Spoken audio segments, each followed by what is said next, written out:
Hey guys, আজকে আমি করতে চলেছি আলু দিয়ে চিকেন রান্না। তো আপনারা শেষ পর্যন্ত দেখেন আমার ভিডিওটা। তো আমি এখানে নিয়ে নিয়েছি আলু, তারপর নিয়েছি পেঁয়াজ কুচি, আমার ব্যাকগ্রাউন্ডের জন্য আমার ভাই ওখানে মোবাইল দিচ্ছে, তার ব্যাকগ্রাউন্ডটা একটু চেঞ্জ হবে। মাংস, আর নিয়েছি লবণ, হলুদ, ধনে গুঁড়ো এবং শুকনো লঙ্কা গুঁড়ো আর তেজপাতা। গ্যাসটা অন করে কড়াইটা চাপিয়ে দিলাম। কড়াইয়ে সরষের তেল দিয়ে দিলাম। সরষের তেলটা গরম হয়ে যাওয়ার পর পেঁয়াজ কুচি দিয়ে দিলাম। পেঁয়াজ কুচিটি একটু নাড়াচাড়া করে লাল করে ভেজে নেব।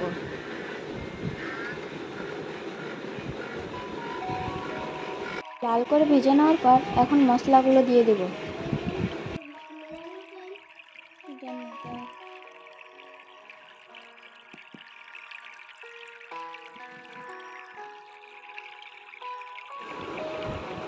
তো মশলাটি দেওয়ার পর আমি একটু নাড়াচাড়া করে নিলাম। নাড়াচাড়া করার পর লবণ, হলুদ, ধনে গুঁড়ো, তেজপাতা এবং শুকনো লঙ্কার গুঁড়োটি দিয়ে দিলাম। দেওয়ার পর একটু নাড়াচাড়া করে মশলাটা কষিয়ে নিলাম। কষিয়ে নেওয়ার পর মাংসটি দিয়ে দিলাম।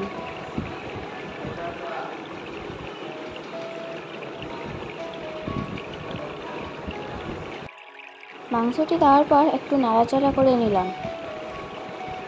তো নাড়াচাড়া করার পর দেখেন কত সুন্দর কালার এসেছে। মাংসটি কষিয়ে নেওয়ার পর আলু দিয়ে দিলাম। কেটে রাখা আলুগুলো দিয়ে দিলাম।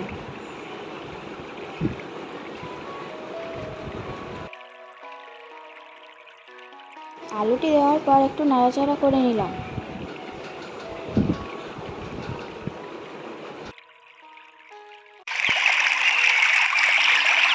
নাড়াচাড়া করে একটু কষিয়ে নেওয়ার পর দেখেন কত সুন্দর কালার এসেছে, অনেক সুন্দর।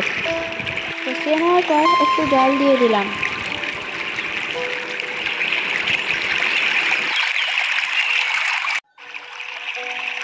জলটা দেওয়ার পর দেখেন কত সুন্দর কালার এসেছে। রান্নাটা হয়ে গেলে জিরা মশলার গুঁড়ো দিয়ে দিলাম। দেওয়ার পর তরকারিটা কেমন লাগছে আপনারা একটু কমেন্ট করে বলবেন।